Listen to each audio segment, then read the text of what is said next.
Clos de Vougeot. Clos de Vougeot. Riesling. Riesling. It's not another one of those stupid intro videos, is it? You co-hosts.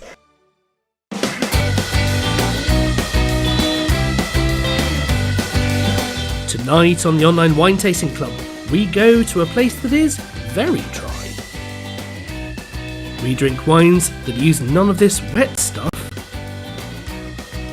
And we drink some wines that make your mouth go like that.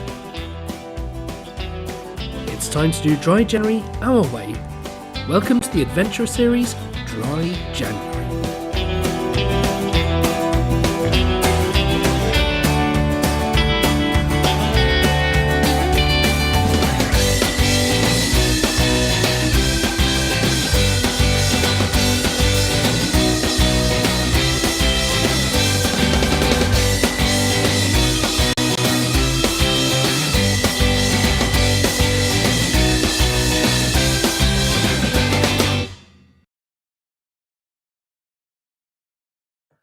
Good evening, everybody. Welcome to the Online Wine Tasting Club, the Adventure Series. And welcome to 2020, whatever it is now. Yeah. I'm not counting anymore. There's definitely been a few we should have skipped over in the last couple of years. Exactly, but that's what it's all about. New year, new shirt, new Alex, new wines.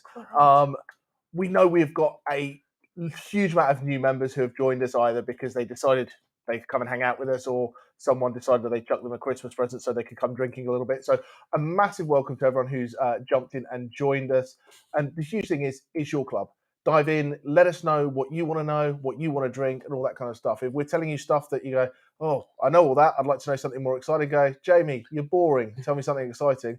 If you can't hear me because Alex's shirt is too loud, there's not much I can do about that.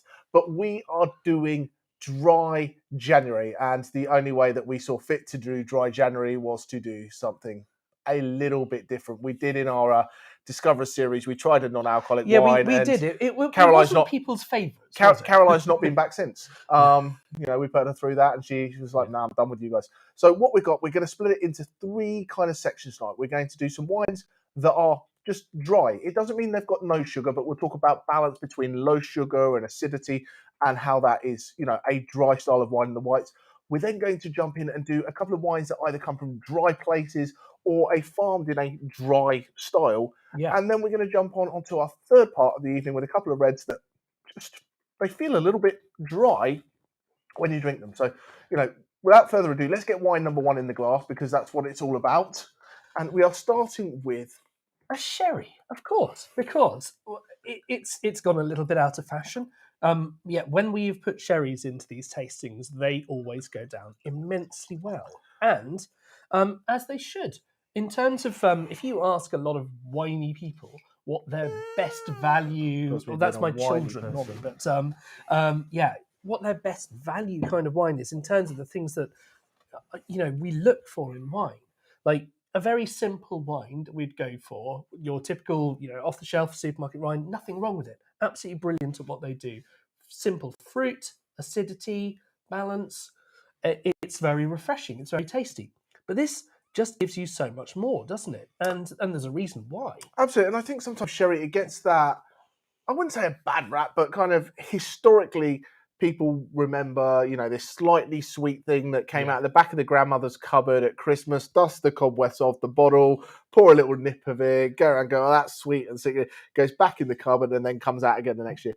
But sherry has, I really feel, a style for everybody. What we've got in the glass here is a Fino sherry. So you've got Fino and these Manzanilla styles that are that very, very dry. The Manzanilla has this little bit of salinity about it. Then we go into our Amontillado and Oloroso styles, where we get a little bit of coloration, that little bit of nuttiness. Yeah, a little bit of and the then we can, and these grapes are all made with these wines are all made with a grape called Palomino. We then go into a cream sherry and PX, where we bring another grape in there, which is the Pedro Jimenez grape, which will be blended with Palomino to make a cream sherry, and then all by itself, which is these really, really sweet, sticky, decadent wines that you go, do I drink this or do I pour it on pancakes? I'm not quite sure. Yeah. But anyway, it's like maple syrup. It's incredible. We are back down to this is Dry January, so we're this is Dry January, so we're wine going that for is a lot dry drier. sherry. Yeah. So the way they make this is they make wine as they would make a normal wine. So they make a Palomino wine. They'll then add some great brandy to it to fortify it up to about 15% alcohol. What's important about this is, so once it's been fortified, they let it sit. They put it in these barrels that are only about 5/6 full. That's my fraction of it, 5/6. And then it creates this layer of yeast that sits on the top called floor. So if you keep it in the bottom of the cellar, it would definitely be underfloor. Underfloor, There and we you are. don't want to heat it. That's for sure. No. But So I mean, it sounds a kind of strange thing to do. Why would you want to get this biological process going on in your wine? Generally, what we spend an awful lot of time doing is trying to stop wines getting anything in. Like from my winemaking lectures back when I was at Plumpton College down in Sussex, my teacher, the lecturer, he would tell me, number one thing, manage your ullage, which is the gap at the top of the barrels. Keep them topped up as much as absolutely possible. And it goes against everything that you should try to want to invite in these things. But if you think about it, wine is made in this symbiotic process between fruit and natural yeast. So why shouldn't we use other kinds of yeast for other flavors? Absolutely, and a hugely interesting style that's kind of all there by itself. But the reason I think is, like, you see a lot of fortified wines that go up a little bit further. So you have a port or a Madeira that sits at like 20, 22% sometimes. These dry sherries can't really be any higher than that because this biological aging is a huge part of what they are. And if you go much above 15% of alcohol by volume, the yeast is going to die. The yeast can't survive in that high level of alcohol. So therefore, they've got to be very careful. They can't just chuck a bunch of alcohol in to fortify and go, that's going to last forever, because you go too high. So there's a lot of stuff that goes in there. And these things age, and they go in this, what's called a Solera system. Oh, yes. So yes. And that's not an ice cream. This is Adventurous This Series. is Adventurous Series. But it's absolutely right. And this was something which, even through all of the winemaking class that I'd done, I didn't know that much about. And when I started then going into the WSET system, the Wine and Spirit Education Trust, we've got some tasting notes, their guideline for how to do tasting, which we're going to pop up at times tonight just to sort of play around and show how we can analyze some of these wines and do these things. But it was an education to this completely new thing that I hadn't really cared about. And Soleras are mad. I mean, it's a pyramid, isn't it? Pyramid scheme. Yeah, it's a good quality pyramid scheme. Good quality pyramid scheme. There is a winner for everybody in that. So what they do is each year they will take part of the oldest barrel out, and then we'll top it up with the new wine to kind of try and create this house style. And you have Soleras going back hundreds of years. You go and see the bottoms of it. It's the Solera started however many years ago, and it's absolutely phenomenal that a little bit of that wine in that barrel is from 150 years from old. 100 years, 1% from 150, 1% from a few years. And the further you go down that Solera, and they empty into the next layer and into the next layer and keep going down. So the new wine enters at the top, and the wine that we take out comes down lower down, and that allows you to get complexity, which is that key word that we always look for in evaluating a wine. So yes, does it have really nice, interesting flavors, like particularly with this. We're certainly into the flavors of almonds and nuttiness that comes from that, aren't we? Yeah, and feel free to chuck your tasting notes and your questions in the the chat. Yes, shellfish with the. I think that's a wonderful idea. Oh, who's that? Is that Andy? John T. John T. Yes. I see these pairings and no one's popping around here with them. Why do we not have shellfish tonight, Caroline? Because I made you chili. She made chili, but that was a bit shellfish of you. Oh, I see what you did there. So anyway, this particular wine is made by the Sandeman family, and this is, family owned for a generation. It started in 1790, George Sandeman, and they do port and they do sherry. I'd only ever heard of them for their port things, but the sherry part is actually a massive, massive part. Well, the sherry part is their original part. They started in Cadiz, down in the Jerez region, and then kind of went up to port. And the vast majority of what they do is sherry. Yeah. But I think port is a little bit more. I don't know. More people see port, try port, drink port. Yeah. So it's more. You see it around and about more. but there's more of this made than there is of their port, and this is what they really do. And it's interesting. We talk about Started sherry by a gone... Scottish bloke. Started by a Scottish bloke, naturally, of course, as you'd expect. But we talk about sherry having gone out of fashion. What you're now starting to see, I think, a lot more in this country in particular, is the proliferation of brilliant tapas bars that are starting to really take back sherry from being this strange drink that we had in our cabinets and that came out at Christmas. Those off-dry styles of sherries were only really created for the English. Like, they had their PX, the really super sweets, and then they had the dry stuff, which they did. And less middle ground. Yeah, it was less kind of middle the grounds, two extremes. But yeah, I see, and especially in cities, just before I moved back from the States, there was this bar in Washington, DC, that it was literally sherry and jamon. And that was it. And they had 45 different sherries by the glass. So you could go in and try and They probably taste. had 45 jamons as well, because they go to that care. They love their different... this one's come from, this one's been only eating acorns. This one's come from this forest. And I think sherry sits in that thing, Yeah. like a lot of things, that someone's had a sherry or tried a sherry and have made this blanket statement. Like if you've had a whiskey, I don't like whiskey. But you've not explored bourbon or Japanese whiskey, and you've just had one style that's not for you. I really feel that, sherry it's such a great food wine. And across the board, because you can have this dry style with, like we said, shellfish, oysters, that kind of stuff, phenomenal. We go into those slightly richer styles, and Amontillado, they do really well with cheese boards, or kind of like chicken and stuff like that. And then we go into the cream and sweets, and that goes with your fruit, with your desserts, with your nuts, with those kind of things. Absolutely amazing stuff. But I'm not saying that everyone should love every style. No, but just go into open-minded, because Yeah. it's not that thing that's out of fashion. And sales of sherry, the last couple of years, have been really going up massively. So it's good to know that people are starting to see through the just your cream sherries that we had, and find these ones which are massively great food wines, and that is just a good food wine. So I've just got to go on this. William, you should not be smelling raisins, and you should be going to bed. So shout out to my son, who decides he's going to a little bit of a wine tasting on the side with his mum. So hi, William, you're on YouTube. Perfect. But yes, I just think the thing with sherry is it's not a one size fits all. And things like this can be a bit polarizing. There's some people that go, this just isn't my style, and that's fine. You might like something else. But for those who are just joining us for the first time, we don't expect you to love every single wine that we put in front of you.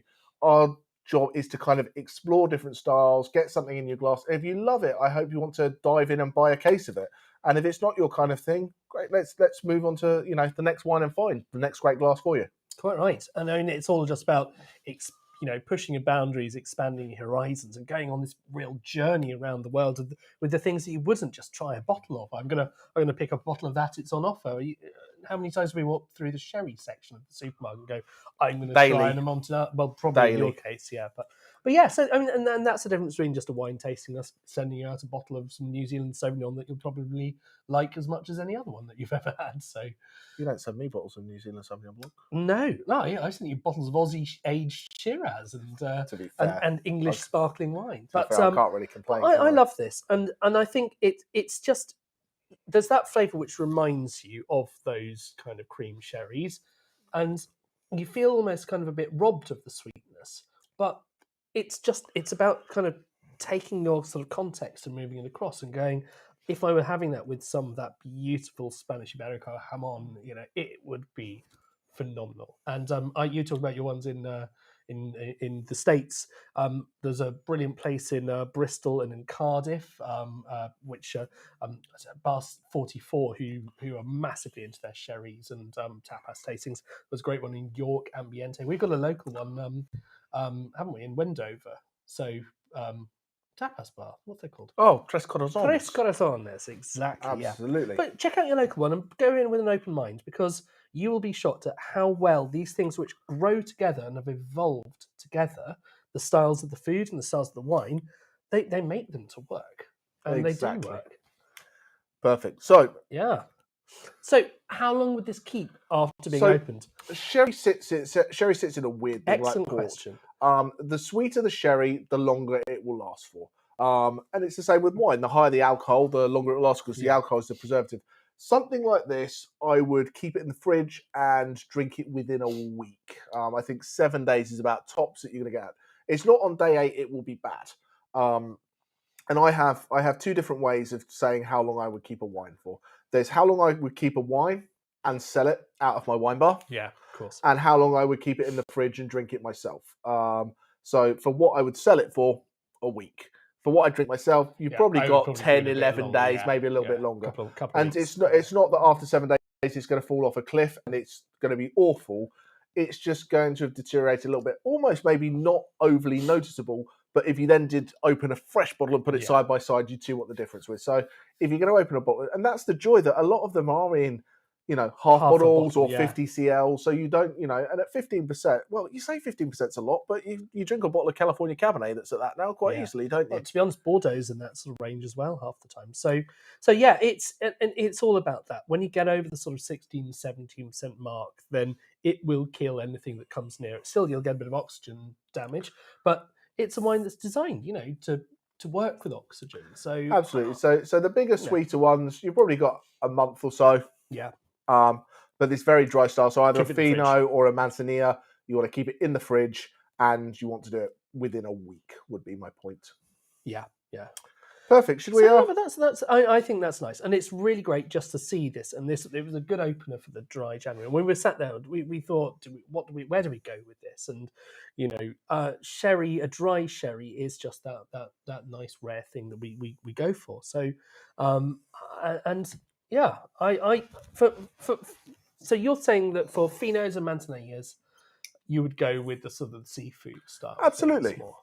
Yeah, definitely. That kind of fresh seafood, oysters and Manzanilla, because you get that little bit of salinity that goes with it. Absolutely phenomenal stuff.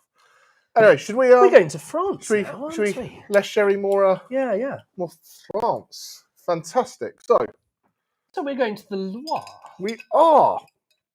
Loire, wherever we'll be. And the Loire Valley in France, it's about sort of halfway down the country on the west side, river going from east to west to meet the sea, the Atlantic, has some of the most famous names in wine in France. Obviously, you've got your Sancerre. You've got I'm going to pour myself some of this. And that was the plan. With all of these kind of things, probably its most famous. Great. Well, it's a tie-up, isn't it, between Chenin Blanc and Sauvignon Blanc? Absolutely. There's plenty of other stuff.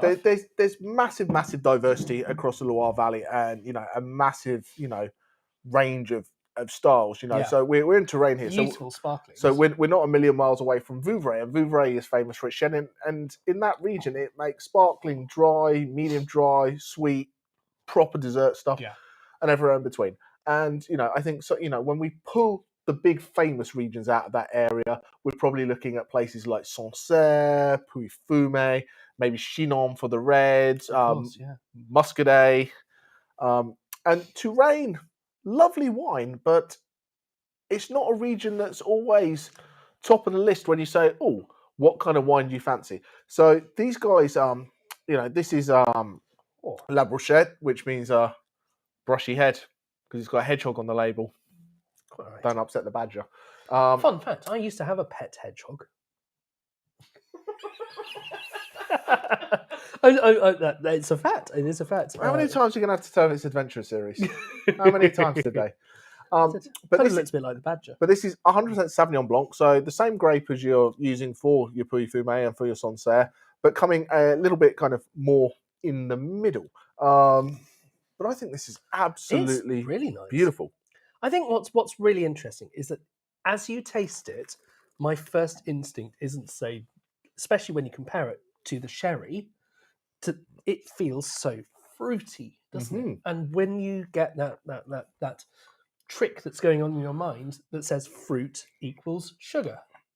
And that's, I think, why we picked this wine, was that it's a great example of how a wine can be fruity, but have a tiny fraction, like less than 5 grams of sugar in a litre of it. Absolutely. So this is about 4 grams per litre. And just to put that in comparison, your dry style of champagne is 6 to 8 grams. Usually is around that kind of. So we're drier than a dry style champagne. Yeah. We're certainly drier than an extra dry Prosecco.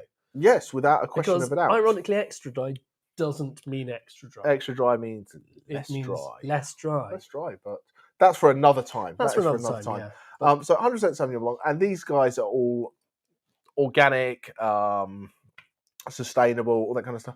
And it comes from a tiny Lots of plot. nice So green logos on the back of it. That's a sort of absolutely. thing to So look out for there. this winery generally makes reds. So it makes a lot of Cabernet Franc. It makes a little bit of Pinot Noir. And this particular wine is the one wine that doesn't come from the estate. It's a guy in the Cher Valley that's just a little bit over, has a few acres of Sauvignon Blanc, and they bring that in. It's the only thing that they say is good enough that's not off their own land that they'll bring in to make something. So they don't grow any Sauvignon, but it then gives them a white under their label, which is absolutely fantastic. I think that's. I mean, it's when you compare that to a Sancerre, it's not a million miles away because geographically it's not a million miles away. And both these places have influences from the water, and you know the rivers that the Loire itself and the tributaries are a massive moderating influence on the growth of the grapes. And as it cools down overnight, the river helps those vineyards that are near it stay a little bit warmer at night. And then in the contrast of it, in the day, they stay a little bit cooler. So it's a great thing to. And a lot of people talk about something called diurnal shift. Now, I know we have a few people who are doing their WSET education. Everyone loves a bit of diurnal shift. I was listening to some winemakers who were saying that actually their view is that that's a bit. So the traditional view of diurnal shift is this: the difference between day and night temperatures, and it's a question of do the grapes cool down enough overnight? And I think there's a lot of winemakers who are now finding that a more consistent and lower temperature is actually more at the heart of it. Because if it heats up to 40, 50 degrees in the day, your grape's going to cook. There's no way around that. It doesn't matter if it gets nice and cold. It's better to have a more consistent temperature. And that's where the water helps so much and why you get such great quality Sauvignon.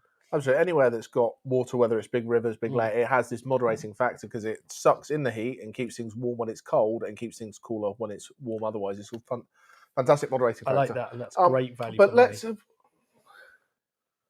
we've got a question. Gentle, soft, low acidity. Low acidity. So let's just do. Have we got? Then we've got this comment. Yeah. So have we got the WSET thing that we can pop up, and we'll just do a quick WSET with this to kind of look for this and how we can taste this, because we've had a couple of people who have said they'd like a little bit more of how they should be looking and tasting. So I'm going to run through this at approximately 1 million miles an hour, so people don't go to sleep on me. But we'll go from there. So what we're looking for is it's putting all these. Every wine in the world goes on the same scale, basically. So what we want to do at the end, there's a thing called the Blick, which is to work out what this wine is on balance, length, intensity, and complexity. But then from there, you decide whether it's an average wine, a good wine, or an outstanding wine, basically. So what we want to look at is, first off, we have a look at the appearance, and we look at, whether the intensity of it. Is it pale intensity, is it medium, or is it deep? And this for me is pale to medium, but I will sit on the pale side with this. When we're going into medium, we're going into those kind of like Chardonnay yellows, and then we're going into deep. We're looking at like the older style wines that, again, this golden, almost brown kind of thing. So what we've got to think with all of them, it's about kind of every wine in the world. So this is probably more intense, pale, but a lot less pale than the Sandemans, but in the scheme of every wine in the world, a little bit different. Then we have that favourite question: what colour is it? Yeah. I'm going with a white wine. I had someone the other day ask me in a live tasting, why is white wine called white wine when it's not white like milk? And I was stumped. I didn't have an answer for that. It's accurate. Compared to the black grapes and the red wines, it is undoubtedly whiter. But here we're looking, is it lemon? Is it gold? Is it amber? Those are your options. When you do this SAT, the standardized approach to tasting, so everyone, when they're talking about wine, use a similar language, so we're rating in a similar kind of way. So, we could say, it's not quite lemon, it's got this hay colour, but hay isn't an option. So no, not on level 2, is it? No. So at level 2 it's not. So we're going to say this is lemon, okay? Then we're going to give it a big nose, big bit of a nose. And is the intensity on the nose light, medium, or pronounced? Now, instinctively, I would say it's pronounced, but of course, you compare it to every wine in existence, and you might have a different opinion. I think so. And for me, I would dive in and say this is probably medium. Yeah. If you have this kind of, when you go to the next level, you can have medium plus and medium minus. But I kind of sit around medium. And then we ask about aroma characteristics. And with this, what are the first things? There's your choices of primary, secondary, or tertiary. So primary is bright, fresh fruits. Secondary is when we go after things like winemaking techniques, so that kind of vanilla, Yeastiness. barrel aging, brioche, that kind of stuff. And then we've got tertiary, which are developmental, which in white wines will be that kind of caramelly, sometimes mushroomy kind of flavors. Yeah. Exactly. For me, this is all primary. It's all primary. Isn't all it? primary. It's some of those classic lychee like flavors. It's a tiny bit of gooseberry. It's not. They haven't developed it in the same way that your New Zealand Sauvignons have gone by chasing specific yeasts and harvesting techniques. And because everyone's got the glass in front of them, I'm not going to harp on about whether you taste gooseberries or lemons or limes or those kind of things. I get a little bit of grapefruit, a little bit of gooseberry, a little bit of kind of like citrusiness in there, and so we'll leave it there. But when we get onto the palate, this is what we're going to look for. So the first thing we talk about is about balance. Okay, is sweetness. And this is where we can think that this wine, with all these tropical and sweet fruit characteristics, should be sweet. But what you can do is you taste sweetness on the very tip of your tongue. So if you just kind of stick your tongue in, stick the very tip of your tongue in there without them around your mouth. If you taste something and that weightiness, because sugar will have that weight on there, it will taste, that will know the sweetness. If it just is cold, a cold, wet sensation, no sugar. So therefore you have a dry wine. And this wine is absolutely dry. You need to get to about 8 to 10 grams of sugar to have any perception of it. Unless you're some level of super taster. And there are people out there who are, and it's the same with anything, hugely sensitive. Then let's talk about acidity. And I'm going to try and do this acid test in front of like 100 people. Although the good news is they can't see you because the WSET thing's on the screen. So should we can we drop that? Can we drop that down for a second and we'll come back? So acidity, you're going to have to half talk through as I start doing it. Are you going to be a bit disgusting? I'm not going to be disgusting. I'm going to try and be very, very grown up about it. But what you want to do is you want to take a little sip of your wine, run it around your mouth, swallow it, and then literally put your head down and open your mouth. And see what comes dripping out. Because acid destroys your teeth. We all know that. We've been to the dentist, they said don't drink Coca-Cola, don't eat sweets, that the bacteria you eat and make acid. You don't want acid in your teeth. So your body has a natural defense mechanism. It reacts, it produces more saliva. So what I'm hoping, anyone who took that little sip there and put their head forward, you could feel that race of saliva building up in your mouth as it's coming down. So that shows that we are medium, if not high acidity in here. So, but for those who popped low acidity in there, it's because I feel you've got a lot of these fruit characteristics, and then the acidity balances it. So you can be high fruit, high acid, high, and if it's in a balance, it becomes cohesive, and therefore it's not. It doesn't stick out like a sore thumb. Sometimes you have a Riesling, and it's got so much acid in there and so little fruit that it's like, my eyes are gone. Yeah, exactly. Or if you ever have the option to taste the base wines that are used for making a champagne. Sometimes they can taste wine. like paint strip. I did it with Moet, and it was just like. And I have so much respect for those winemakers because I have no idea how they taste that stuff and go, that becomes that. It's so absolutely insane. But anyway, back down there. It reminds me of this wine. Reminds me very clearly of at my grandmother's house when I was a child. They would have grapefruits, and so it's got that really strong grapefruit flavour. And the only way that you could make those very bitter, sour, acidy grapefruits at all enjoyable was to sprinkle a lot of sugar on top of them. And that's what we mean by the balance. Now, it's not that much acidity as a grapefruit, but it's still enough there, and there's the fruitiness to kind of match it. Absolutely. So next, if we just go down the list, tannin. We don't really need to worry about tannin in white wine because it comes. We'll talk a little bit more about tannin later on. Alex has got a little video for everyone. Alcohol. Alcohol is the heat that you feel on the wine. So whether it, when you have a glass of whiskey, you feel that burn. Yeah, the burn, especially on your gums. This medium, when we talk about this, to put a scale, generally below 11.5% is low. Yep. 14.5% and above is high. And so any from that in the middle. So probably 90% of white wines are going to be that you're drinking all day, every day, are going to be in that medium You know, Can I drop in a fun fact at this point, because I'm just trying my best to annoy him and get him off track. But we're talking about low alcohol being less than that sort of 11% mark. The average potential alcohol of the grapes that were harvested in England this year after that cold, miserable, wet year. Do you want to have a guess? What was the average potential alcohol? Was it? am I supposed to have a 9? guess or remember what you told me? I have no idea, Alex. Please enlighten me how little alcohol there was this year. 6.5% was the average across the country, and that's So- not very much. So low alcohol drinking for English That's wine. yeah. Big, I mean, big tick. the problem Or is it's not big money for Tate and Lyle. big money for Tate and Lyle. So the only thing you can do if you're faced with a wine with grapes that are that underripe is to add sugar, unfortunately. So Tate and Lyle, the winners there.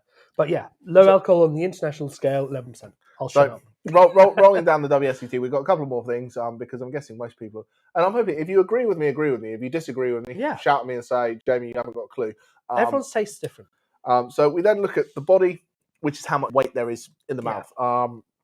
And when I talk about body, I kind of like to use the milk test, and it's that difference between skim milk, semi-skim milk, and full fat milk. Yeah. So if you taste the three of those side by side, you'll feel that different. And it's the same with wine.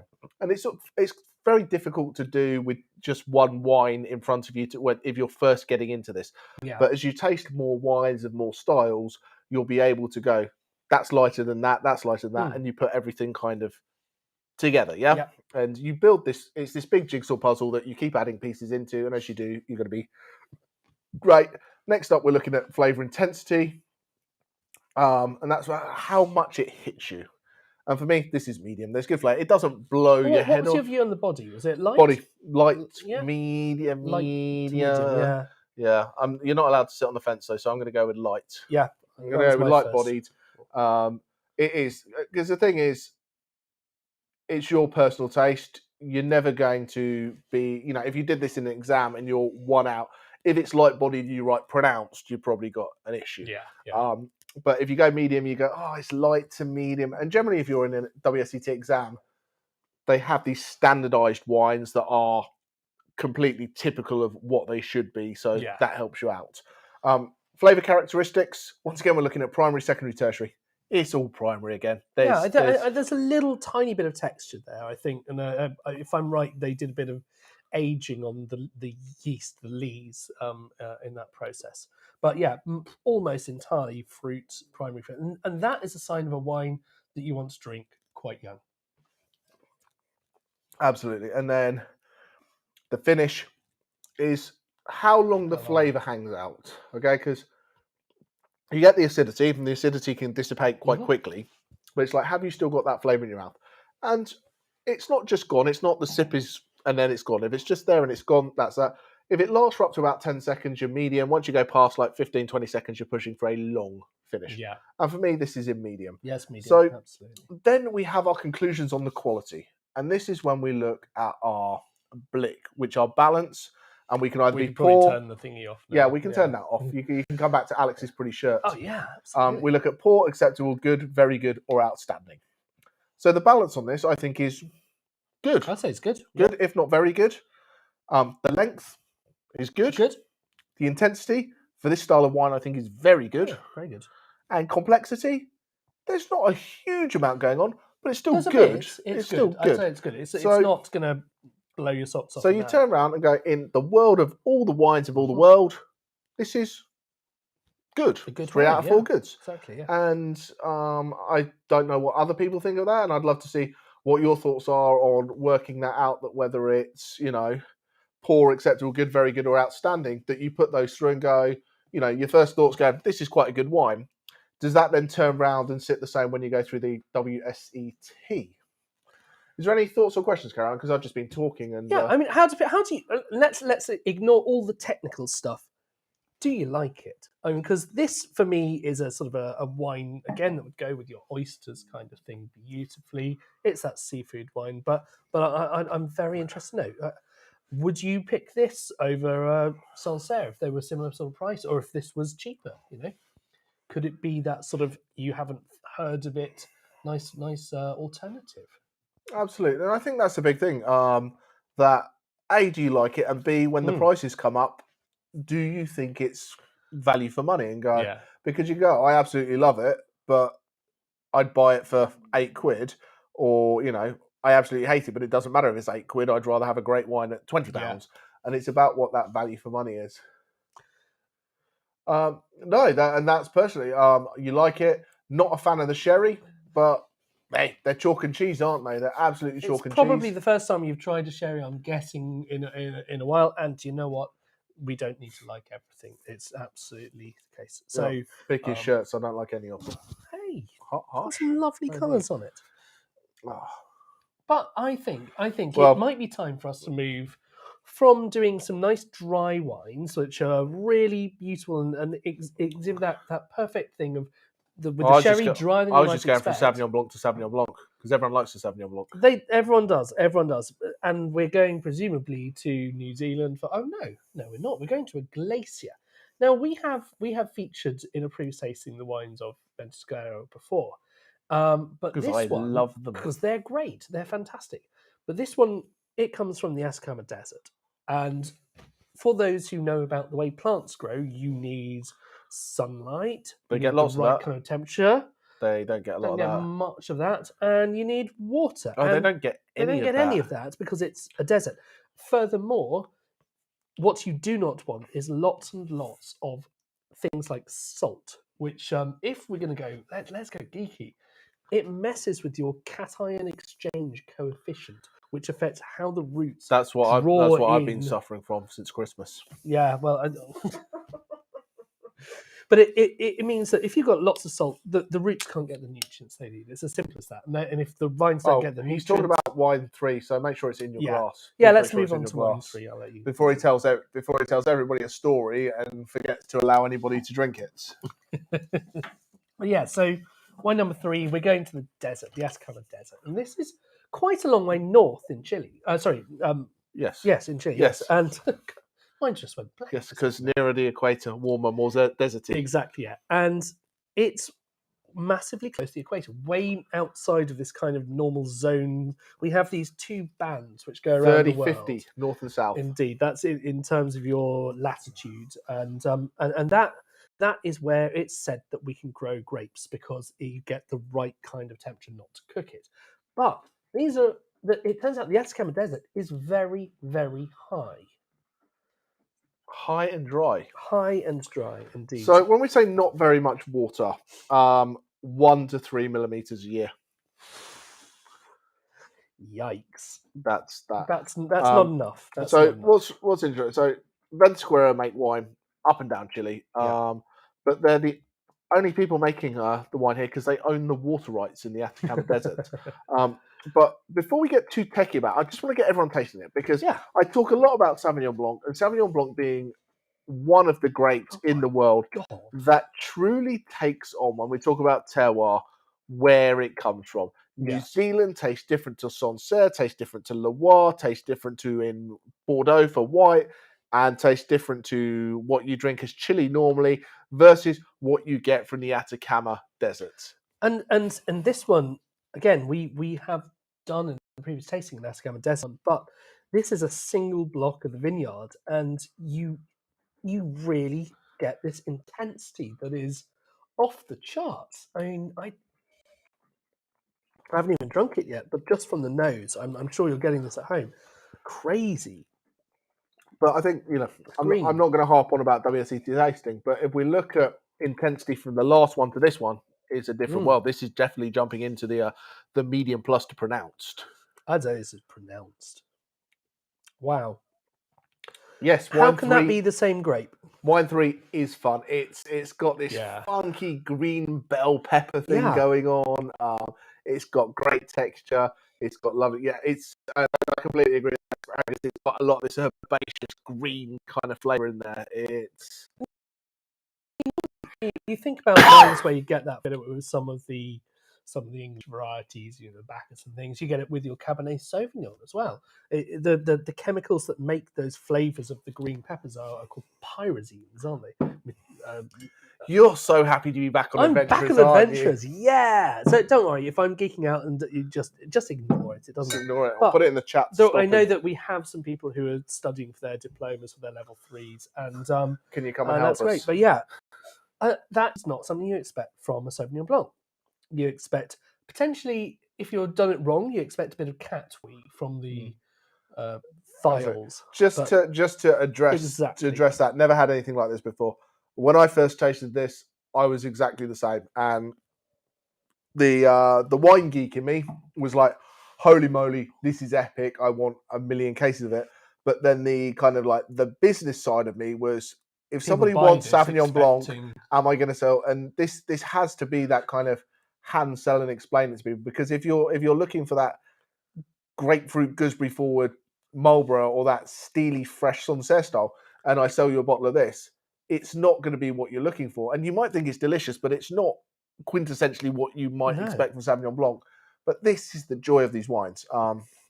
It's, It's from Block 22, it is from the Longuemile Vineyard. the one that we've got actually says 2017. So it's I don't know if I don't know what that. I think we might have an even older one than we were expecting. It's amazing the number of times we order something and we get something that's slightly different. Turns out, Slightly older. but so- yeah, slightly older. 2017 again. Sauvignon Blanc. If you're drinking a New Zealand Sauvignon Blanc, that was made a few months ago. This is aged and very cool. I like it. Got some cool comments there. Tomato leaf, bell pepper, and lime. Absolutely. It is all coming back to this very Quite. herbal kind of feel, Yeah. isn't it? It's not fruit forward. Can a wine be vegetable forward instead of fruit forward? Oh, I can't see why it shouldn't. I've never heard that term. I've coined No, that right yeah, here, coin right that now. But you think about it when you're talking about something like a Cabernet Franc or a Cabernet Sauvignon, you really want to ripen that to get those flavors out. Your green tomatoes and the leaves that are on that, One the green smell that you tomato. get from the tomato leaves is absolutely characteristic. And I think that's a sign of a vine that is stressed. Undeniably, the vines in a desert would be stressed. They're not going to be growing completely with everything they need. They've got it all. So how do they get the water onto these ones? So, well, there was a way they tried to get the water onto them, and then there was a way they had to get the water on. So, the desert it's basically a salt plain, give or take. So what they did is they planted some vines, and then they thought these vines need some water, so they gave the vine a bit of water. Water came out. What happened there was the water just became the ocean, Yeah. basically, and the salinity was far too high, and everything died. So what they have to do is they have to flood the entire vineyard area. So they flood it to make sure that the vines can get the water they need, but it Yeah. not become too The saline. concentration You've got to of that work out the salt, concentration of the yeah, salt. Yeah. It's got to be down. And that nobody goes and waters their vineyards in Marlborough or in Bordeaux, where they grow Sauvignon Blanc as well. They don't go and do it with seawater. They don't do that. That would be mad. So yeah, that's the kind of extent they have to go to get these wines to grow, and it's definitely a labour of love at that point, isn't it? And I think it's very, very pleasant. On the nose, it's a little bit intense. That's a really interesting question. I would probably be just asking for Vino Ventisquera. But something in that style, it's really tough. You get some South African Chenin that can be in that kind of style when they're more coastal and not inland, so they don't get as much heat. But this is a very unique style. Or if you like this kind of, because it's got this kind of like wet woolly kind of thing. Sauvignon from the Loire Valley. So I'm kind of jumping into the Loire with this, where we're just done. I like that. That's yeah, a good comment. a Certico, it's got that salinity in there. Yeah. I would think it's a little bit rich, a little bit greener. For me, a Certico is a little bit fresh, a little bit more linear. Yeah. Is that fair to say? Yeah, that's absolutely. But right, I see where the link comes from. But it's kind of nice to have a wine that go, if I like this, what else would I like? It's kind of nice to make it quite difficult to put that Yeah. through, because a lot of the time people go, oh, I like Zinfandel. What should I drink? Well, I'll drink a big jammy cab, or drink an Aussie Shiraz, or drink a Italian Primitivo, or yeah. whatever it is. And so it can be very easy. It's like, oh, I like Italian Pinot Grigio. What should I drink? Try a Peak Pole. Try this. And it's those kind of styles are very easy to take that next little step. This one is hugely unique. Yeah. I think if you were to go to your centre,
Ah, Are we? hello. Fantastic. I was just jumping on YouTube to say hi to everybody and apologise. So I'm not Alex. Are you not? No. So, To everyone who's new, I'm Caroline. Hello. I work everyone with these who's two old, reprobates. you broke the computer I again. so broke the Alex has gone to internet. I'm fix really it. sorry. I've been chucked off the producing desk. What can we do? Are we back in, Alex? I can try this amazing wine now, though. So we can give your thoughts on this, that everybody's in and out, and when you've I you've dived totally in on agree that. with the bell pepper.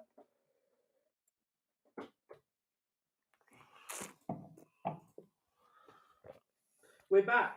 Yay! So sorry. Oh my goodness. That is like nothing you've ever tasted before. Oh, I don't know, it tastes like what I tasted before we Yeah, all right. crashed the internet. Until I deja broke vu. the internet. Anyway, but my thought is, I'm guessing everybody's had a little chance to sit this in our hiatus, so it might be a chance to move on to Wine number 4? Wine number 4, yes. But we're staying in Chile, aren't we? It's in here. Less than chili. Stop it. All right, so we are heading into the reds. Is everyone happy to jump into reds? Are we at that stage? I think we should be. Yeah. Thank you, Jamie. So, this is a winery I love, Jamie. Why have you picked this wine for dry January? So, dry January, we've gone from being in a very dry place to doing a wine that is dry farmed. So this is where they, I think you're right, Dave. Really think you're right. yes, they're definitely the shirts. Yeah. Always the shirts causing the interference. Don't worry, you can sit on the internet. Okay, so where are we at? I'm flustered now. It's the flow, I'm isn't it? flustered. Take a breath. It's fine. We are Montes Alfa in Chile, In the Colchagua Valley. Colchagua. So that's more central, isn't it? Yes. We've come down a bit from the very dry Atacama Desert. Absolutely. So here they do get a little bit of water. So therefore they dry farm, which means no irrigation, no added water, no extras. Okay, So they and work that's with- quite unusual. So you're seeing more of it. And it really depends where you are. What you've Chile, for a lot of places, Argentina the same. If you're very lucky at the right place, you can run off from the Andes Mountains, because Andes Mountains has snow year round. So It does. if you've got it the right time and the right place, you'll get this water run off, and they have little areas and it soaks up the soil and it's done. But what we're looking at with dry farming is it's about intensity, because if you give vines lots of fertile soil and loads of water, what do you get? Loads of big berries. Yeah. So you get loads of wine, but not particularly Not the best exciting wine. So, Montes Alfa, the idea came around in 87, and, the first wines kind of went in 88.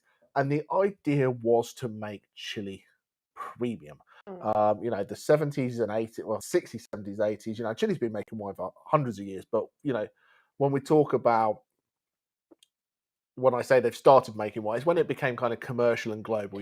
We talk about Australia started in the 60s and 70s. They started in the 1800s, but 1500s they got their first grapes. But when we're talking about commercial Chile, and us starting to see the wines over here in the 60s and 70s, it was bulk. What can you make? Absolutely. Get it drunk, table wine, done. The Central Valley in Chile is, as Jamie said, it's bordered on one side by the Andes Mountains and on the other side, That's Andy, isn't it? by the coastal range of mountains. So you've got a very protected bit of land there. It gets pretty hot. And a lot of the Central Valley for the more commercial wines is really flat in the middle. So it is easy to get the machines in to do all of the, irrigation and all of the interventions that mean you can grow a lot of grapes within the vineyard. So when you go to sort of a winery like Montes Alfa and it's dry farmed within that Central Valley area, that's really interesting because it does get really, really hot, doesn't it? It is. And I just want to clarify, there's a lot of things out there that people go, for it to be a good wine, it has to be hand harvested, it has to be this, it has to be that, it has to be the other. It doesn't always. Some people making some really great machine harvested wine, some really great things that they irrigate, some really great things that they do, all these things. But I think what it is what the intentions of Montes was when, it's still family owned, it's still, the winemaker is still one of the Montes family. And they started off with just Cabernet Sauvignon because that's what Chile was doing really well. And then they worked out that was right. So they added Chardonnay, they've added Merlot, they've added Syrah to this Alpha range. They didn't just go, let's plant everything and hope for the best. They planted one, worked it was right, then planted the next and the next and the next. And I just think it showcases what it can be. Its own style. A lot of that, and I don't want to tie with a brush, but when you talk about Chilean wine, I think a lot of times when you say wines of Chile, you think about the Merlots, the Cavs, maybe the Sauvignon Blancs, that are just, they're fresh, they're fruity, they're easy. Quite jammy fruit. Yeah. There's a lot, But there's a lot of fruit, isn't but it? they're cheap, cheerful, and really easy drinking. Okay? Yeah. And that's great. After a tough Tuesday afternoon and you just want to sit down and drink a bottle of wine, this does the job fantastically. But these guys... I'm not sure My children would like this, but because of the big berries. yeah, Don't know. it's really know. fruity. Don't know if William's still on with more tasting notes. He'll let us know. But what I don't know whether Steph would agree with me, but I think that there's a real elegance to this as well as getting that lovely fruit there. Would you like to know why? I would. But that was a leading question, wasn't it? I'm really pleased you're not going to say, no, Caroline, you're wrong. No. Well, so it says Merlot on the label, and Merlot would lead you to believe rich, jammy, fruity deliciousness. Jamminess. And there is rich, fruity, jammy deliciousness. But there is a little underlying, as the French would say, je ne sais quoi. I don't know what that is. There is some greenness. Get your own joke. But what they do in here is they blend in 10% Cabernet Franc. Now do they? Now that's really interesting, Jamie. That would explain why I really like this, because what's my favourite grape? Riesling. No, I love a Chilean Cab Franc, I do. So the Cab Franc, which is, it's a Bordeaux grape generally, and you see, a couple of people in Argentina, a couple of people in Chile are using it now. It gives that inkiness, that violet, that green, that crunchiness to it. But it's only 10%, so it's there, and it's there. And this is what gives it this slightly more savoury characteristic, I feel. Yeah. But also, because it's dry farmed, does that mean that the roots have to work, the vines have to work harder, the roots have to go deeper to reach the natural moistness in the soil, which means you're getting a more refined, elegant grape? Or am I incorrect with that? It's about intensity, and because these guys are a relatively big winery, they've got different plots and different bits and pieces. So the same with so many wines, it would be lovely to just say, here's the answer. Yeah. But you've got certain parts where they don't have to work too hard because the water table's high and they can do that, and that makes some nice lush fruit. Then you've got other areas that the soil is poorer, and as you go up the hillside, the soil becomes poorer, and therefore it's got to delve deeper to get that. Harder, yeah. And what the joy of this winery is, they make multiple levels of wine, so they can pick and choose the right wine to go into the right. So the skill really is in the blending. It's in the blending. It's everything. It's in the blending. It's in the vineyard management. It's in the selection. It's when you pick. It's how long you age it for. How much you want to bottle it. When do you want to bottle it? That is, you ask Alex any winemaking question, and he'll tell me that the people who taught him. When you say, oh well, if you've got Sauvignon Blanc, how long should you age it for? It depends. When you do this, what should I do? Well, it depends. Because it's about the style that you want in your bottle at the end. So if they decide they just want a really fruity Merlot, they'll leave it on the vine longer. Pick it off, crush it. Not much aging, not much oak can do it. But yeah, so the tannins from this come from all around, as the question asked. So, Merlot, a little bit, more juice there, but you've got a medium thick skin, so you do get some tannins from there. Cabernet Franc, darker, heavier grape, more tannin coming out of that. But I think a big chunk of the tannins here is also coming from the oak, because it sits in the oak and it's going to pull that through as well. And as we will come on to very shortly, oak is one of the contributors to tannins. The acidity definitely comes from the intensity of the fruit. So you're getting the grape is getting picked slightly earlier to keep the acid high. Therefore, there's less sugar, and therefore it's hot. It's to balance it. You've got to keep the acidity high. And one of my favourite. I've got violet in my tasting notes. Dried flowers, yeah, I see that. I see that completely.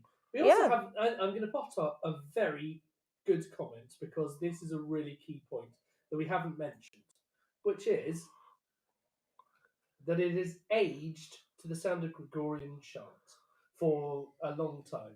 So they actually play Gregorian chant music, Pies Domine kind of thing going on to help the wine age. And it's a whole question. That's an amazing fact, Paul. So I have to put that up there. The reason we didn't mention that was I did not know that. I didn't know that either. So Alex, there's a song for you, mate. There you go, Gregorian chant. This is their winery, which is beautiful. Their barrel aging room. Look at that.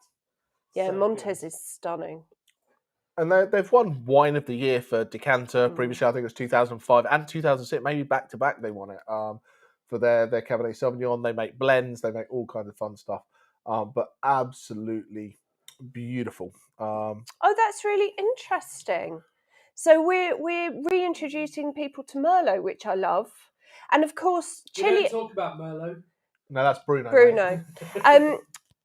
Chilean. One of my favourite facts about Chilean Merlot is that back in the day, a lot of people didn't like it because it was really quite green and astringent.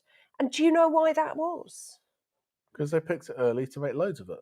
Well, no, it was because they didn't realise that half of the vineyards were actually Carmenere, which are later ripening. And so it wasn't until they started doing all of these tests on the grapes and they realised that actually some of it wasn't actually Merlot, and they split out the Carmenere, that the Chilean Merlot really came into its own in terms of jamminess and fruitiness and loveliness. Cotswold Blue Vein Brie with that. Where'd you get one of them from? Leading question. Oh, would it be somewhere only we know? Yeah. Exactly. But I think we're yabbering on a little bit, and we probably need to. We're quite good at that. Get on to our next. But the next two wines we're getting there, get them into the glass. But we're going to talk a little bit about that drying sensation that is tannins, and by we, I mean Alex has done a lovely video. So we're going to go to a video. He's going to talk about tannins, and then we're going to come back and drink wine and not talk about tannins because he'll have told you everything you need to know. So let's go to a video.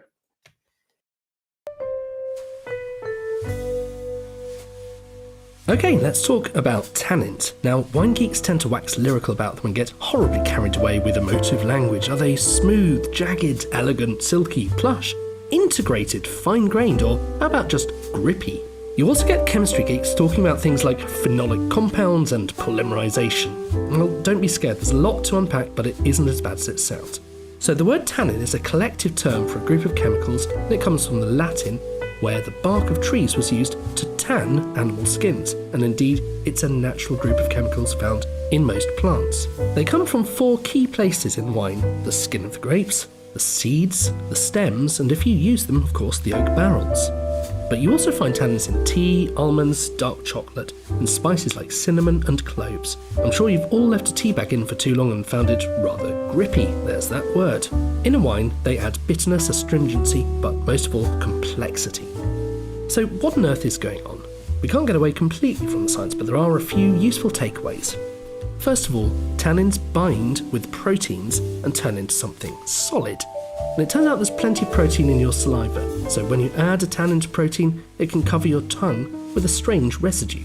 That is, of course, until, number 2, you add food, which has a bit of fattiness or acidity, and these work together and create a much more pleasant experience.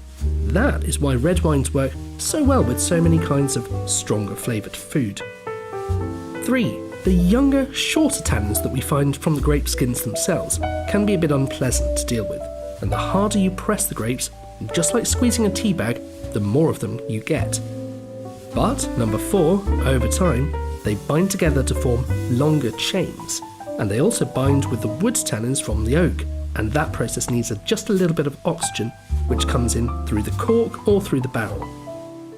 Often we would want to decant a very tannic wine so it gets that oxygen and helps it evolve and become a little bit less tight. 5. In the very long term, these tannins, the chains, get so complex and unstable they break up, often as solids, forming some of the harmless deposits that you find at the bottom of a bottle of very old wine. Number 6. They are antioxidants.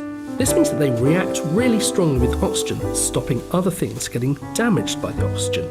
And many studies have shown big links between consuming antioxidants and general health. Finally, number 7, they help the wine age. As your fruit flavours disappear over time, the tannins take their place, helping make flavours that we wine geeks call tertiary, which means things like mushrooms, forest floor, leather and tobacco. So there are a few important things here. Tannins are definitely the reasons why some wines need to age, or even that they can be aged at all in the first place.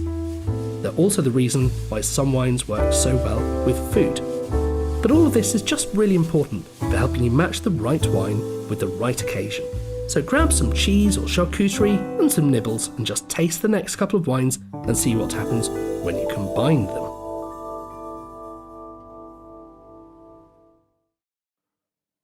Well, Hello. welcome back. I hope Alex told you everything that you need to know about tannins, and if you need to know more, jump in. So our job is done. Our job is done. We can just sit and drink these wines now. So what we're doing for these two is we've gone for something a little bit off the beaten path and something a little bit more classic. From what we talked about, in our discoveries with trends is trying new wines from new places. So wine number 5, we've gone to Croatia, which might be new to a lot of people, but it's not really new in the wine world, is it? It's really not. Caroline's fun fact of the afternoon. It's really not. That's your fun fact. Or you're going on to your fun fact. I'm going on to my fun facts. I think I've built it up too much now. But Croatia is home to the oldest continuously cultivated vineyard site in the world. And it dates back to the 4th century BC. So they kind of know a little bit what they're doing, I'm guessing. The Greeks got them started, the Romans got them up and running, and then they went from there. Well, the rest is history. So that's like Croatian wine history in literally a nutshell.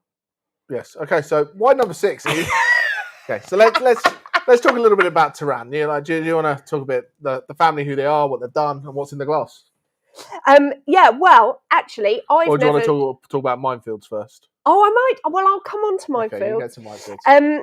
So I'm here when you need me. I had never tasted a Croatian wine before this either, Jamie. So this is fascinating for me. What's brilliant? Oh, thanks, John T. I thought it was a great fact too. The boys laughed at me, but that's all they do, really. So this family have been farming, have been making wine since just after the turn of the 1900s into the 20th century. And their vineyard is on the west coast of Istria, which I've actually been to, but showing my age, it was still Yugoslavia then. So, yeah, I'm old officially. And at 13, I wasn't doing any winery tours or anything. So shocking. Yeah, I know.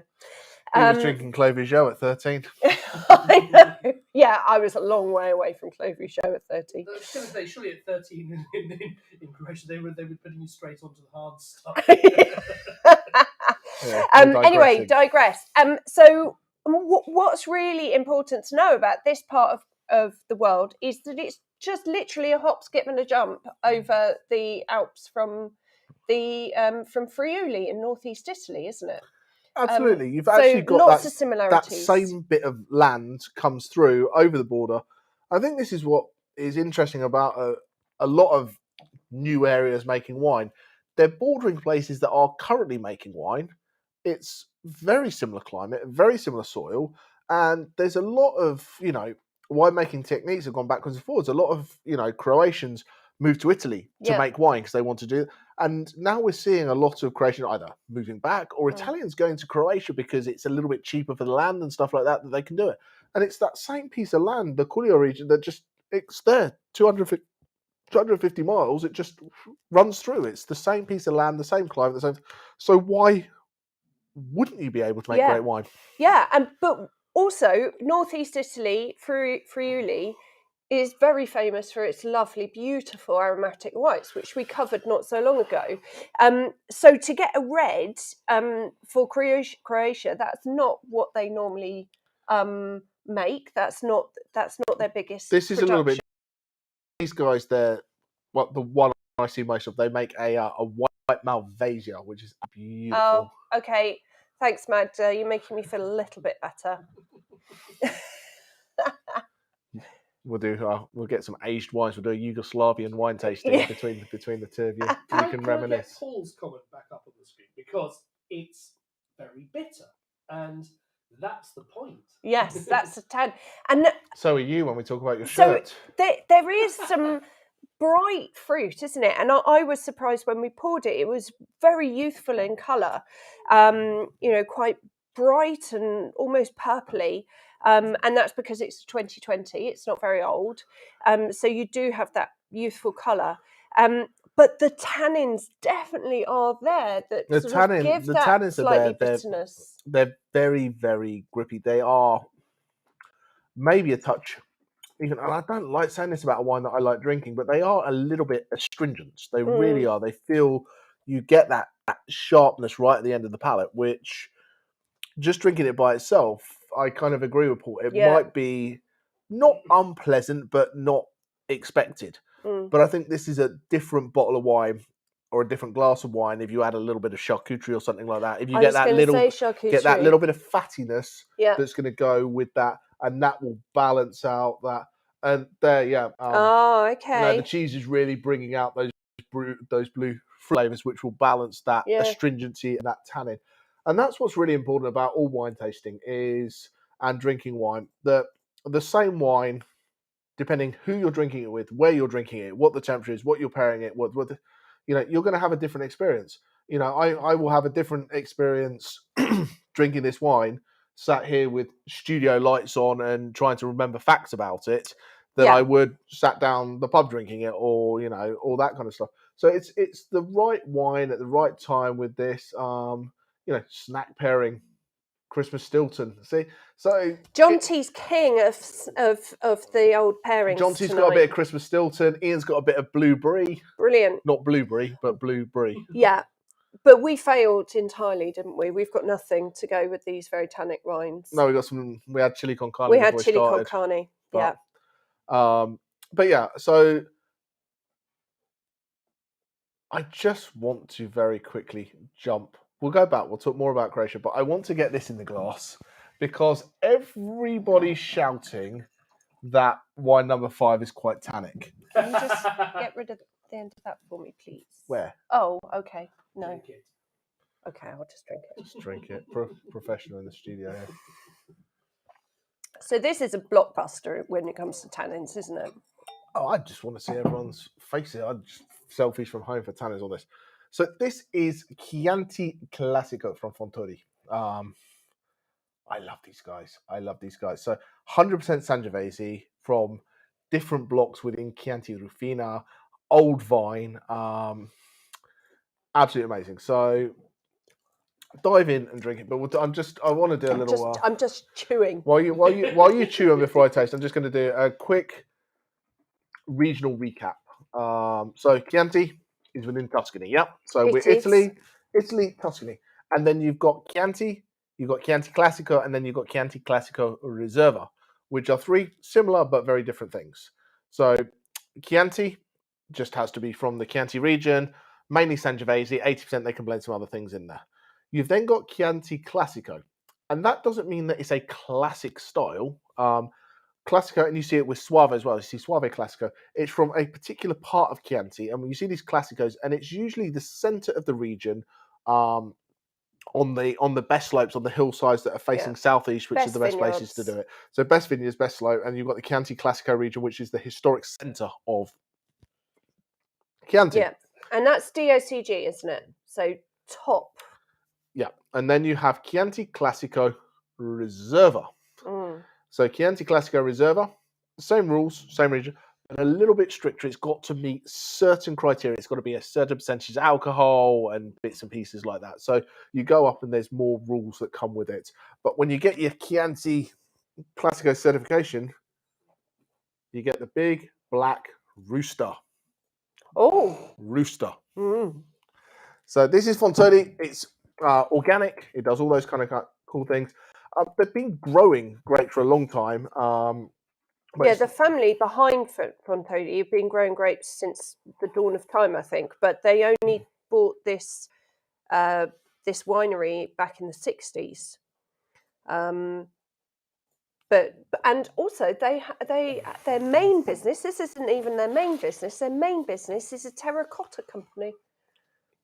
Who doesn't need a good terracotta pot these days? Well, exactly. To serve all your snacks in while you're watching the online wine tasting club. That was quite a segue. I know. Terracotta look. pots. There's a black rooster. Hey, our big black rooster. Grow up. But I was also doing a bit of reading around this afternoon, and the reserva classification was brought in not too long ago, was it? And that's because the producers in Chianti Classico wanted even more sort of diversification within the Classico region, much like Côte de Rhône Village. But they didn't get that. They got the Reserva on top. Exactly. It's good and it's bad. You know, there's so many rules and regulations going into wine that it protects the consumer if you know what you're looking for. Yeah.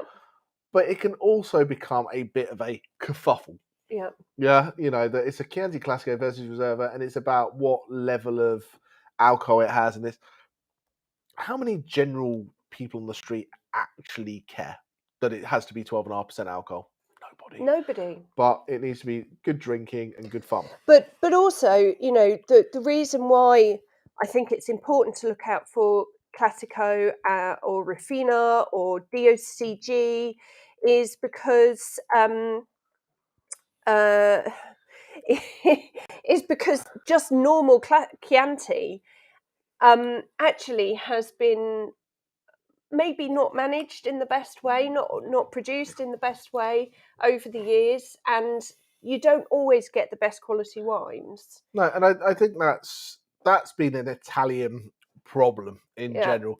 You know, Soave had that, and then Soave was cheap and cheerful and no regulations, and then they changed it to DOCG that anyone could get it, and then not anyone could get it, and it is difficult to follow. And then we go, and I don't want to bog everybody down at this time of night with Italian wine law, but then we go the other way, and people couldn't get a regulation, and they, you know, in Tuscany, and they wanted to grow some Cabernet Sauvignon, so they gave up on being, you know, going after DOCG, and they just go, we'll be super Tuscan and do what we want, and that's not, you know, Sassicaia, however many £100 a bottle, is nothing more than an Italian table wine by standard. But what I love about this is this is 100% Sangiovese. You can blend up to 10% cab. Huh? Oh, sorry. No, you can blend up to 20% of other grape varieties, can't you? So in Chianti Classico, it has to be 80% Sangiovese. In normal Chianti classification, it's 75%. This is 80. Classico is 80, but they do 100% in this wine. What they do is they blend grapes from some newer vines, so 10-year-old vines, with grapes from older vines in the vineyard, so 25 plus vines. So that creates that balance that you might get from blending in a Merlot or a Cab or something else. You get a bit and more it's interesting. softness with that, don't it's you? a different way of blending. Yeah. That I think there's a lot of things out there. Okay, that can go away. Well, I don't. It was Swiss Tony. I don't understand that cultural reference. Leave him alone. Okay. He's excited. Anyway, he keeps doing these things. He gets over there, doesn't he? This is why he just gets excited. But yeah, but it's a different type of blending. Sometimes we go, oh, it's a single varietal, and that's not a blend, but it is, because you can pick it from here and here and here and here and here and here, and bring that all together. And then, you know, they do different aging, so they age it in one barrel and then they move it into a different barrel until they are. I mean, there's a lot of oak that's gone into this. They do 18 months in new oak, big oak, but it's new, and then they do another 6 months in second use oak as well, don't they? So that's a bit gentler. So you can absolutely age this. You know, I would, you know, I love drinking wines young. I like tannins. I like that chewiness. It's my kind of thing. But this, you could lay this down for 10 years without really that long any worries on it. Absolutely. You know, you've got big tannin, you've got chewiness, you've got 14.5% alcohol. It's got all those things that are needed to age wine. It's got high acidity, high tannin, high alcohol. So all those things will preserve the wine and let it age. It's a beautiful Chianti. Really, really beautiful. What do people at home think? Are they liking it? Are we getting good feedback? Yeah, absolutely. So Variant number 6, Powerful. Mm. Powerful is a good word. 6 is my favourite. Absolutely. There's a lot of sixes, Excellent. sixes. I like that. And we've also got one saying number 5. 6 Oh, from Gambit that's Plus. good. So I think, just hopping back to Croatia, I think Croatia is Literally, it's not far. literally. I think Croatia's somewhere to watch, as an up and coming wine star, because we mentioned Minefield a bit earlier, didn't we? As we all know, they've had a hell of a last 50 years in that region. What with independence and war, and it's been horrific. And actually, they're still living with that legacy today, because only as recently as 2013, something crazy like 240 square miles of agricultural land, including vineyards, was still officially classed as minefields. And it's, so they're now catching up from all of that upheaval. But tourism's on the up. It's a really cool place to go and visit. People are discovering the wines. So I think Croatia's one to watch. I absolutely agree. We talk about tannins coming out of solution Put it over that way. I don't know. Can I you might see need to quickly refocus it in. That's Yeah. all right. Check Yeah. that out. That there is a lovely bit of the tannins that have come out. There we go. Okay. Here's one I made earlier. Yeah. And it is. There's, and we're doing dry January now, but we did talk about trends earlier in the month, and I wrote a little blog about trends. That there is going to be these up and coming places. Such a lack of grapes in the 21 vintage because of it being cold and hail and not being able to transport, not being able to harvest. We're seeing great wines from Croatia, Slovenia, Slovakia, Moldova, Romania. And I say that's a big area. It's a huge area. But we're starting to see more of the countries that have made wine, but might not have always on our radar, starting to become a little bit more known. You go to your top restaurants, and the sommeliers have always known about Slovenia and Romania and all that kind of stuff. But you're starting to see, walking around the supermarket, the old Romanian Pinot Noir and Croatian Malvasia and things like that are just kind of popping up. And I think as we start to see prices, we've seen the price of New Zealand Sauvignon Blanc just skyrocket. There's got to be something coming in underneath that to replace that everyday go-to wine. And we're starting to run out of regions, Argentina used to be great value for money. There's still some really good value, but there's not so many cheap ones. Australia used to have hundreds of cheap wines, and the cheap wines aren't as cheap as you expect them to be anymore. Chile the same. So who's going to be that next person to come in and get that entry-level market right to become, the general man on the streets go-to wine, the next Pinot Grigio, the next Picpoul, the next Shiraz, the next Malbec? And could it be something like a Teran? Could it be something like a Ribula? Could it be that kind of stuff come in? Because 10 years ago, no one knew about Marlborough and Sauvignon Blanc. It's, we went to a pub and we asked for a medium white. Yeah. And, we weren't drinking Malbec really until, 5 years ago in bulk.